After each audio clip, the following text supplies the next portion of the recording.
तो दोस्तों, आज मैं आप लोगों के लिए एक बहुत ही डरावनी कहानी लेकर आया हूं। कभी कभी सफर मंजिल से नहीं, परछाइयों से टकरा जाता है। उस रात नरेश तिवारी को लगा बस खाली है, मगर पीछे से आती आवाजें कुछ और कह रही थीं। ये है खौफनाक वापसी, एक सच्ची घटना जहां एक ड्राइवर की आखिरी सवारी बन गई उसकी सबसे डरावनी याद। तो दोस्तों, कहानी शुरू करने से पहले मुझे आपसे एक छोटी सी रिक्वेस्ट है कि अगर आप लोग मेरे चैनल पर नए हैं तो मेरे चैनल को सब्सक्राइब करें और मेरी वीडियो को लाइक करें। तो चलिए दोस्तों, बिना समय बर्बाद किए कहानी शुरू करते हैं। मेरा नाम नरेश तिवारी है, उम्र 38 साल, पेशे से रोडवेज बस ड्राइवर हूं। मैं रामनगर, उत्तराखंड का रहने वाला हूं। दिसंबर 2019 की ठंडी रात थी जब मैं हल्द्वानी से रामनगर की आखिरी बस चला रहा था। उस रात कुछ अजीब सा सन्नाटा था। जंगलों के बीच से जाती वो लंबी सड़क, ठंडी हवा की सरसराहट और कभी कभी दूर से आती किसी जंगली जानवर की आवाज, सब कुछ अजीब रूप से खामोश था। बस में सिर्फ 4 सवारियां थीं, एक बुजुर्ग दंपत्ति, एक कॉलेज का लड़का और एक अधेड़ उम्र का आदमी जो शायद किसी काम से जा रहा था। सब अपने अपने कोनों में बैठे थे। बस के अंदर हल्की पीली रोशनी थी और खिड़कियों पर धुंध जम चुकी थी। मैंने शीशे में पीछे देखा, सब चुप थे। रेडियो चलाया तो सिर्फ खरखराहट की आवाज आई। सिग्नल गायब था। मैंने रेडियो बंद किया और अपना ध्यान सड़क पर लगाया। हल्द्वानी से रामनगर का यह रास्ता मुझे बहुत अच्छे से पता है, पर उस दिन का माहौल कुछ अलग था। 10:30 बज चुके थे और पूरी सड़क सुनसान थी। दोनों तरफ घना जंगल था। पेड़ों की शाखें बस की हेडलाइट की रोशनी में अजीब सा बना रही थीं। करीब आधे रास्ते पर एक मोड़ आता है जहां एक पुराना बस स्टॉप है, सुबनाला। उस जगह के बारे में सुना था कि कई साल पहले वहां बस हादसे में कुछ लोग मारे गए थे, लेकिन मैं इन बातों पर ध्यान नहीं देता था। ड्यूटी तो ड्यूटी होती है, डरने का वक्त नहीं मिलता। जब बस उस मोड़ से गुजरी तो अचानक बस के भीतर ठंडी हवा का झोंका आया। मैंने देखा बस के सारे शीशे बंद थे, फिर भी हवा कैसे अंदर आई ये समझ नहीं पाया। पीछे मुड़कर देखा, वो अधेड़ आदमी अपनी सीट से थोड़ा आगे झुका हुआ था, जैसे किसी से बात कर रहा हो। मैंने गौर किया, उसके सामने कोई नहीं था। मैंने सोचा शायद नींद में बड़बड़ा रहा होगा, लेकिन तभी उसने जोर से कहा, अरे बहन जी, आप यहां अकेली कैसे? मैंने शीशे में झांक कर देखा, वहां कोई नहीं थी। दिल में हल्की बेचैनी हुई, लेकिन मैंने गाड़ी चलाना जारी रखा। 2 मिनट भी नहीं हुए थे कि बस के पीछे से किसी के हंसने की धीमी आवाज आई। वो हंसी औरत की थी, धीमी पर बहुत ठंडी। मैंने ब्रेक मारा और बस किनारे रोक दी। कौन है वहां? मैंने आवाज लगाई। कोई जवाब नहीं आया। बाकी सवारियां घबराकर देखने लगीं। वो कॉलेज वाला लड़का बोला, ड्राइवर भैया, पीछे कोई नहीं है। मैं उठकर बस के पिछले हिस्से तक गया। सभी सीटें खाली थीं, सिर्फ वो अधेड़ आदमी अपनी जगह बैठा था और उसका चेहरा सफेद पड़ चुका था। पसीना उसकी गर्दन तक बह रहा था, जबकि ठंड इतनी थी कि सांस से धुंध निकल रही थी। मैंने पूछा, क्या हुआ? उसने धीरे से कहा, वो पीछे बैठी थी अभी, एक लाल साड़ी में औरत। मैंने गुस्से में कहा, कोई नहीं है यहां, नाटक मत करो। लेकिन जब मैंने खुद पीछे की खिड़की की तरफ देखा तो शीशे पर धुंध के बीच किसी के हाथ के निशान साफ दिखाई दे रहे थे, छोटे, पतले और ठंडे उंगलियों जैसे निशान। मेरे हाथ कांपने लगे, दिल की धड़कन तेज थी। मैंने बिना कुछ बोले इंजन स्टार्ट किया और बस आगे बढ़ा दी। सब लोग खामोश थे, सिर्फ इंजन की आवाज और हवा का शोर सुनाई दे रहा था। करीब 20 मिनट बाद बुजुर्ग दंपत्ति बोले, बेटा बस रोक दे, हमें आगे उतरना है। मैंने देखा, बस के बाहर कोई घर, कोई बस्ती नहीं थी, सिर्फ जंगल। मैंने कहा, यहां तो कुछ नहीं है। बुजुर्ग बोले, हम यहीं उतरेंगे। उनकी आंखों में अजीब चमक थी। मैंने डरते हुए दरवाजा खोला। वो दोनों उतर गए। मैंने देखा वो सीधे पेड़ों की ओर चले गए, जैसे उन्हें रास्ता मालूम हो। 3 यात्री रास्ते में उतर चुके थे। अब बस में सिर्फ एक बूढ़ा आदमी बचा था जो सबसे पीछे की सीट पर बैठा था। बाहर की ठंड और घने जंगल का अंधेरा सड़क को और भी डरावना बना रहा था। बस की हेडलाइट्स पेड़ों की टहनियों को रोशन करती और फिर वो टहनियां वापस अंधेरे में गुम हो जाती। घड़ी में करीब 11:30 बज रही थी। हल्द्वानी से रामनगर की इस आखिरी बस को चलाते हुए कई साल हो गए थे, लेकिन पड़ैया मोड़ का नाम सुनते ही आज भी दिल के भीतर कुछ अजीब सा डर जाग उठता था। उस मोड़ के बारे में बहुत कहानियां सुनी थी। कहते हैं बरसों पहले यहां एक बस गहरी खाई में गिर गई थी और किसी का भी शव नहीं मिला था। मैं हमेशा उस जगह से तेजी से निकलने की कोशिश करता था, लेकिन उस रात कुछ अलग था। हवा ठंडी थी, इतनी कि सांस लेते ही सीने में चुभन होती थी। जंगल से आती हल्की सरसराहट अब एक अजीब गूंज में बदल रही थी, जैसे कोई पेड़ों के बीच कुछ फुसफुसा रहा हो। बस धीरे धीरे उस मोड़ के पास पहुंची, तभी पीछे से ठक ठक की आवाज आई।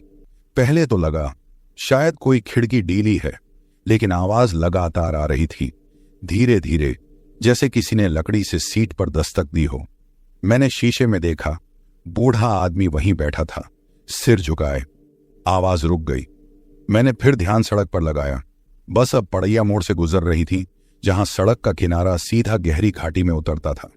हेडलाइट की रोशनी बस कुछ फीट तक ही पहुंच रही थी, उसके आगे गहरा अंधेरा था। अचानक वहीं ठक ठक की आवाज फिर आई, इस बार कुछ तेज। मैं झल्लाया, बस रोकी और पीछे जाकर देखा। बूढ़ा आदमी चुपचाप बैठा था, आंखें बंद, लेकिन उसकी उंगलियां सीट के लोहे के हैंडल पर रखी थी। मैंने पूछा, बाबा कुछ गिरा क्या? उसने धीरे से सिर उठाया और बोला, नहीं बेटा, मैंने तो कुछ नहीं किया, पर यह आवाज कहां से आ रही है? मैंने कुछ नहीं कहा। वापस ड्राइवर सीट पर आया और बस स्टार्ट की, पर दिल में बेचैनी उतर चुकी थी। बस मुश्किल से 100 मीटर चली होगी कि अचानक बाहर से किसी ने जोर से बस की बगल पर थपकी मारी। धड़ाम! मैंने झट से ब्रेक मारा। इंजन बंद हो गया। सब तरफ सन्नाटा। मैंने बाहर झांका, मगर वहां कुछ नहीं था, सिर्फ हवा थी जो पेड़ों को हिला रही थी। पीछे से बूढ़ा आदमी चिल्लाया, कौन है वहां? कोई जवाब नहीं आया, लेकिन कुछ सेकंड बाद फिर वहीं ठक ठक, इस बार बस की छत पर। अब मेरे हाथ कांपने लगे। मैंने कहा, बाबा शायद कोई बंदर होगा। वो बोले, बंदर इतनी रात को और इतनी ठंड में? उनकी बात सुनकर शरीर में झुरझुरी दौड़ गई। मैंने फिर इंजन स्टार्ट किया और बस आगे बढ़ाई। बस जैसे जैसे मोड़ पार करने लगी, हवा का शोर बढ़ता गया। ऐसा लग रहा था जैसे कोई बस के साथ साथ भाग रहा हो। हेडलाइट्स के आगे कभी कभी किसी की छाया सी झिलमिला जाती और फिर गायब हो जाती। तभी पीछे से बूढ़े की धीमी आवाज आई, बेटा कोई सीट के नीचे है। मेरे हाथ स्टीयरिंग पर जम गए। मैंने शीशे में देखा, बूढ़ा आदमी सीट से थोड़ा हटकर नीचे झांक रहा था। मैंने कहा, क्या? वो बोले, किसी के पांव दिखे अभी। मैंने बस रोक दी और धीरे धीरे पीछे की ओर चला गया।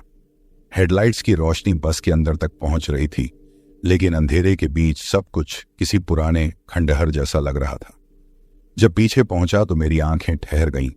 सीटें खाली थीं और वो बूढ़ा आदमी कहीं नहीं था। मैंने चारों तरफ देखा, लेकिन बस के दरवाजे बंद थे। खिड़कियां भी अंदर से जड़ी हुई थीं। बाहर उतरने का कोई रास्ता नहीं था। कुछ पल के लिए लगा कि शायद मैं सपना देख रहा हूं। मैंने अपनी जेब से टॉर्च निकाली और सीटों के नीचे झांका। सिर्फ धूल और किसी पुराने अखबार का टुकड़ा पड़ा था, लेकिन हवा में एक अजीब सी गंध थी, सड़ी हुई, जैसे किसी पुराने जानवर का मांस गल गया हो। मैं नाक ढंककर बाहर देखने लगा, पर वहां सिर्फ काली रात थी।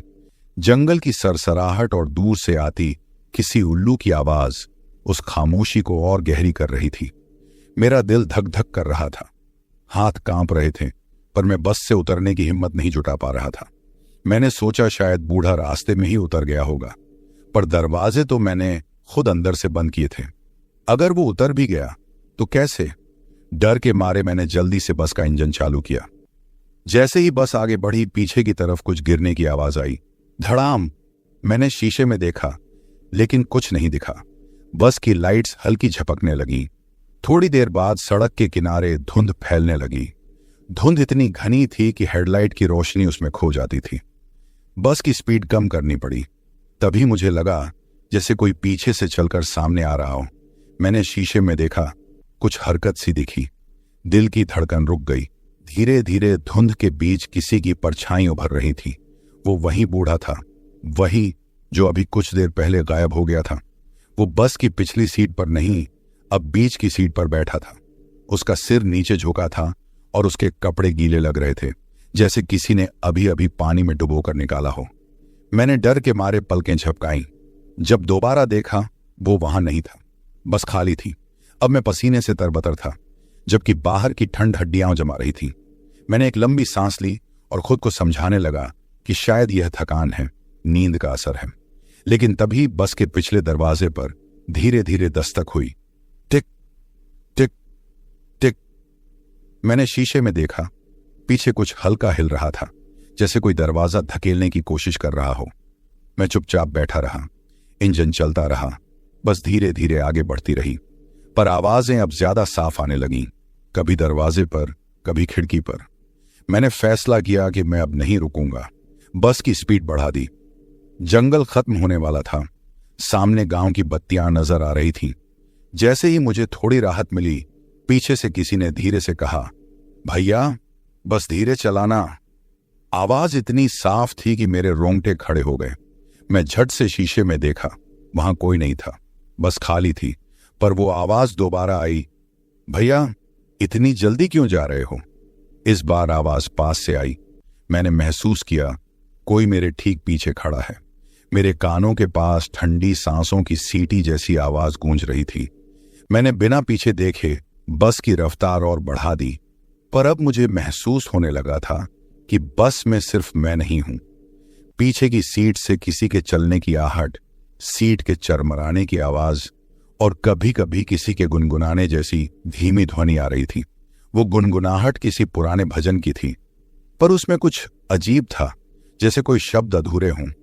मैंने मन में हनुमान चालीसा याद करने की कोशिश की, लेकिन जुबान लड़खड़ाने लगी। तभी अचानक बस के अंदर की लाइटें बंद हो गईं। अब बस पूरी तरह अंधेरे में थी। सिर्फ हेडलाइट की हल्की रोशनी बाहर की सड़क पर फैल रही थी। अचानक एक झटका लगा, जैसे किसी ने बस के बोनट पर हाथ मारा हो। मैं घबरा गया। बाहर देखा, कुछ नहीं था। मैंने बस किनारे लगाई और एक पल को स्टीयरिंग छोड़ दिया। मेरी उंगलियां सुन्न पड़ चुकी थीं। मैंने धीरे से शीशे में देखा। इस बार मेरी आंखें खुली की खुली रह गईं। वो बूढ़ा अब ठीक पीछे की सीट पर बैठा था। चेहरा सफेद, आंखें खोखली और होंठों पर वही सड़ी हुई गंध। उसने धीरे से कहा, बेटा मुझे उतार दो। मेरे होंठ सूख गए। मैंने कांपते हुए कहा, कहाँ उतरना है बाबा? वो बोला, जहां मैं मरा था उसी मोड़ पर।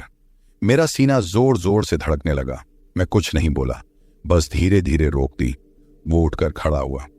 मैंने रियर व्यू मिरर से देखा, वो चलकर बस के दरवाजे तक पहुंचा, मगर दरवाजा मैंने खोला ही नहीं था। फिर भी वो बाहर चला गया। मैंने झट से पीछे देखा, दरवाजा बंद था, बाहर कोई नहीं था। मैं वहीं बैठा रह गया कुछ देर तक। फिर धीरे धीरे बस दोबारा चलानी शुरू की। बस अब जंगल से निकलकर पत्थरीले रास्ते पर आ चुकी थी।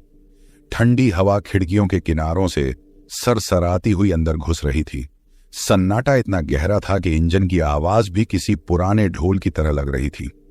मेरे हाथ अब भी थोड़ा कांप रहे थे। मन ही मन खुद को समझा रहा था कि जो हुआ वो बस थकान और वहम था। पर तभी पीछे से बहुत धीमी सी आवाज आई, भैया धीरे चलाना। आवाज बहुत साफ थी, जैसे कोई ठीक पीछे की सीट पर बैठकर बोल रहा हो। मेरे पूरे शरीर में झुरझुरी दौड़ गई। मैंने तुरंत शीशे में देखा, पीछे कोई नहीं था, बस खाली थी। सीटें ठंडी और धुंध से भरी हुई थीं।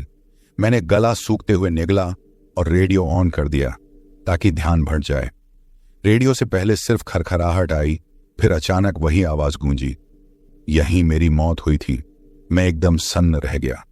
वो आवाज किसी बूढ़े आदमी की थी, वही आवाज जो पहले बस में बैठा था। रेडियो खुद ब खुद चालू हुआ था। मैंने तो बटन भी नहीं दबाया था। दिल की धड़कन इतनी तेज थी कि ऐसा लगा जैसे वो इंजन की आवाज से टकरा रही हो। मैंने झट से रेडियो बंद किया। बस में अब सिर्फ हवा की सिसकियां थीं। मैंने सोचा शायद कोई प्रसारण चल रहा हो, पर उस रास्ते पर नेटवर्क भी नहीं आता था। रेडियो पर किसी का बोलना असंभव था। बस अब गोलजरी घाटी के पास पहुंच रही थी, जहां सड़क एकदम संकरी हो जाती है। नीचे गहरी खाई और ऊपर से लटकते पेड़। वही जगह जहां सालों पहले बस गिरने की कहानी सुनी थी। अचानक स्टीयरिंग अपने आप थोड़ा बाईं तरफ खींचने लगा। मैंने जोर से पकड़ा, पर लगा जैसे किसी ने बस को धक्का दिया हो। इंजन की आवाज अजीब हो गई, जैसे किसी ने पाइप में हवा भर दी हो, और तभी पीछे से फिर वही आवाज आई। धीरे चलाना कहाँ था ना। इस बार वो गुस्से में थी। मैंने बिना पीछे देखे बस की स्पीड और बढ़ा दी। दिल धड़कने से ज्यादा दौड़ने लगा था, पर जैसे जैसे स्पीड बढ़ रही थी, बस के अंदर की हवा और ठंडी होती जा रही थी। ऐसा लग रहा था जैसे किसी ने फ्रीजर खोल दिया हो। मेरी सांसें भारी होने लगी। शीशे पर धुंध जम गई। मैंने आस्तीन से साफ करने की कोशिश की, लेकिन तभी शीशे पर उंगलियों के निशान उभर आए। 4 उंगलियों जैसे निशान जो धीरे धीरे नीचे की तरफ खिसक रहे थे। बस का इंजन जोर जोर से हिलने लगा। स्टीयरिंग कांप रहा था, और तभी रेडियो फिर से अपने आप चालू हो गया। इस बार आवाज बहुत साफ थी, जैसे कोई कान के पास बोल रहा हो। मैं यहीं गिरा था, बस ऐसे ही मुड़ी थी। मेरी आंखों के सामने अंधेरा छाने लगा। मैंने किसी तरह बस को सड़क के बीच में रोका। बाहर उतरने की हिम्मत नहीं हुई। इंजन बंद हो गया। कुछ पल के लिए चारों ओर सन्नाटा था। सिर्फ मेरे सीने की धड़कन और बस के इंजन से निकलती हल्की भाप सुनाई दे रही थी। फिर अचानक बस के ऊपर से किसी के चलने की आवाज आई। धीमे भारी कदमों की आहट। टप टप टप। वो आवाज बस की छत पर घूम रही थी, जैसे कोई आगे पीछे टहल रहा हो। मैंने गर्दन उठाकर ऊपर देखा। कुछ नहीं दिखा, लेकिन बस के शीशे के ऊपर हल्की परछाई जरूर हिल रही थी। अचानक वही आवाज पास से आई। भैया, लाइट बंद कर दूं, आंखों में जलन हो रही है। मेरे हाथों से स्टीयरिंग छूट गया। मैं समझ नहीं पा रहा था कि यह आवाज मेरे पीछे से आ रही है या रेडियो से। धीरे से पीछे देखा। बीच की सीट पर धुंध का एक गुब्बार सा उठ रहा था। वो धीरे धीरे इंसान की शक्ल में बदल रहा था। सिर झुका हुआ, कंधे ढीले और बालों से पानी टपक रहा था। मैं जम गया। हाथ पैरों ने काम करना बंद कर दिया। वो आकृति धीरे से बोली, मेरा नाम रघुनाथ था, मैं भी ड्राइवर था। इसी मोड़ पर बस फिसल गई थी। सब नीचे गिर गए थे, सब। उसकी आवाज टूटती जा रही थी। आंखों में खालीपन था, जैसे किसी पुराने जख्म की याद हो। मैंने कांपती आवाज में कहा, आपको क्या चाहिए? वो बोला, बस धीरे चला दे। मेरी आत्मा हर रात इस रास्ते पर सवारी करती है, पर कोई सुनता नहीं। मेरे होंठ कांपने लगे। मैंने बस को धीरे धीरे चलाना शुरू किया। इंजन किसी पुराने मरे जानवर की तरह कराह रहा था। पर अजीब बात यह थी कि जैसे ही स्पीड धीमी हुई, बस के अंदर की ठंड कम हो गई। हवा शांत होने लगी। मैंने हिम्मत करके शीशे में देखा। वो बूढ़ा मुस्कुरा रहा था। उसका चेहरा अब उतना भयानक नहीं लग रहा था। उसने धीरे से कहा, धन्यवाद बेटा। फिर धीरे धीरे उसकी परछाई धुंध में घुलने लगी, और कुछ ही पल में वो गायब हो गया। बस में फिर से सन्नाटा लौट आया। मैंने लंबी सांस ली। लगा अब सब खत्म हो गया है, लेकिन तभी रेडियो अपने आप फिर चालू हो गया। इस बार उसमें से कोई दूसरी आवाज आई, एक औरत की, बेहद धीमी, कांपती हुई। भैया, मुझे भी उतार दो। रेडियो की लाइट झपकी और बंद हो गई। मेरे पूरे शरीर में सिहरन दौड़ गई। मैंने शीशे में झांका। पीछे की सीट पर अब एक और परछाई बैठी थी, लाल साड़ी में, बाल खुले और सिर नीचे झुका हुआ। मैंने तुरंत बस की लाइट्स बंद कर दी और स्पीड बढ़ा दी। दिल इतनी तेजी से धड़क रहा था कि आवाज कानों में गूंज रही थी। रामनगर डिपो की बत्तियां हमेशा की तरह पीली और थकी सी टिमटिमा रही थीं। रात के करीब 11:30 बज चुके थे। ठंडी हवा में धुएं और डीजल की मिलीजुली गंध थी। मैं बस को धीरे धीरे पार्किंग की लाइन में लगाते हुए सोच ही रहा था कि आज की ड्यूटी कितनी अजीब रही। पूरा रास्ता मानो किसी अंधेरे राज को चुपचाप अपने अंदर दबाए बैठा हो। बस जैसे ही रुकी, गार्ड जगदीश अपनी टॉर्च लेकर पास आया। उसकी झुर्रियों भरी आंखें हमेशा नींद से बोझिल रहती थीं, मगर उस रात उसकी नजरें चौकन्नी थीं।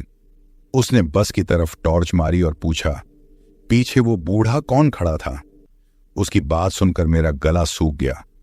मैं कुछ पल उसे देखता रह गया, फिर कांपते हुए बोला, कौन बूढ़ा? वो बोला, अरे वही जो खिड़की से झांक रहा था। बस रुकते ही मैंने देखा था, पीछे की सीट पर खड़ा था, सफेद बाल मफलर में लिपटा हुआ। मेरे पैरों में जैसे जान ही नहीं रही। मैंने बिना कुछ बोले टॉर्च लेकर बस के अंदर कदम रखा। हर सीट खाली थी। वही पुरानी सड़ी सी गंध फिर से महसूस हुई। एक पल को लगा कि कोई पीछे से मेरी सांसों के पास खड़ा है। मैं धीरे धीरे पीछे पहुंचा, हर सीट को ध्यान से देखने लगा। आखिरी सीट पर पहुंचा तो कांच धुंधला था, जैसे किसी ने अभी अभी अपनी उंगलियां चलाकर कुछ लिखा हो। मैंने हाथ से पूछा, वहां लिखा था, मैं यहीं बैठा था। दिल। सुबह के 5 बज रहे थे। ठंडी हवा में ओस की महक थी, लेकिन मेरे दिल में एक अजीब बेचैनी थी। रात भर की नींद आंखों से गायब थी। मैं बार बार करवटें बदलता रहा, लेकिन हर बार वही आवाज कानों में गूंजती रही, भैया थोड़ा धीरे चलाना। डिपो की तरफ जाने से पहले मैंने तय किया कि आज बस को अच्छे से देखूंगा। रात जो हुआ था वो कोई सपना नहीं हो सकता। मैं अपनी पुरानी रोडवेज जैकेट पहनकर बाहर निकला।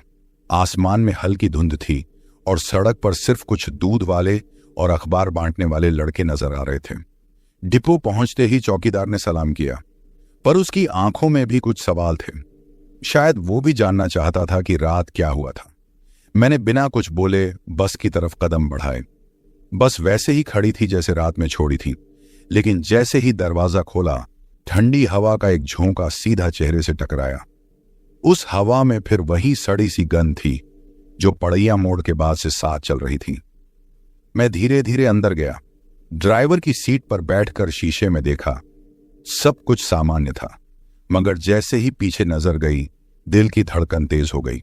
आखिरी सीट की ओर मिट्टी के निशान थे, नंगे पैरों के निशान, सूखी मिट्टी, जैसे किसी ने अभी अभी चलकर छोड़ी हो।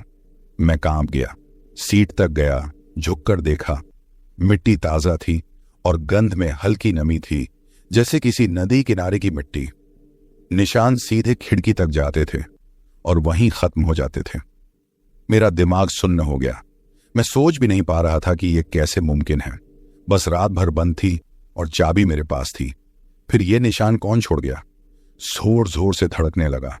बस के अंदर सन्नाटा इतना गहरा था कि इंजन के ठंडा होने की घरघराहट भी डरावनी लग रही थी। मैं झट से बाहर आया।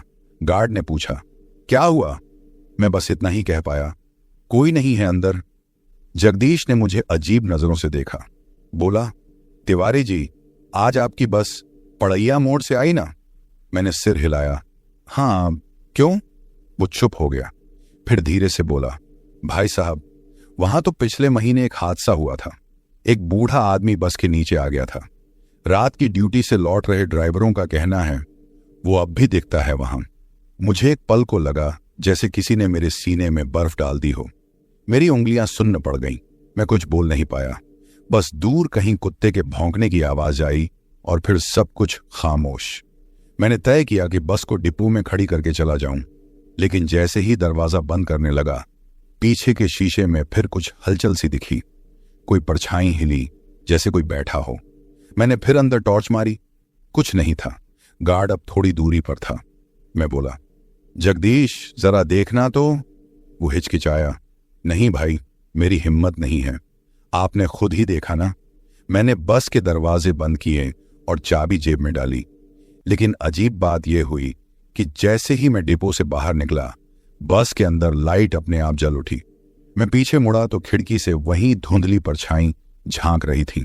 चेहरे की झुर्रियां, सफेद बाल और आंखें सीधी मेरी तरफ। मैंने चौंक कर देखा और अगले ही पल वो परछाई धीरे धीरे धुएं की तरह गायब हो गई। मेरा दिल तेजी से धड़कने लगा। मैं बिना कुछ बोले, बिना किसी से नजर मिलाए, तेज कदमों से डिपो के बाहर निकल गया। सर्द हवा के झोंके चेहरे पर लग रहे थे, लेकिन बदन में पसीना था। घर पहुंचते पहुंचते आधी रात बीत गई। पत्नी ने दरवाजा खोला और बोली, इतनी देर क्यों हो गई? मैंने कहा, बस लेट हो गई थी। बस इतना ही बोला और चुपचाप अंदर चला गया। रात को नींद नहीं आई। बार बार वही खिड़की, वही परछाई दिमाग में घूमती रही। एक पल को लगा जैसे कमरे के कोने में कोई बैठा है। मैंने बत्ती जलाई, कोई नहीं। फिर भी दिल कह रहा था कि कोई है।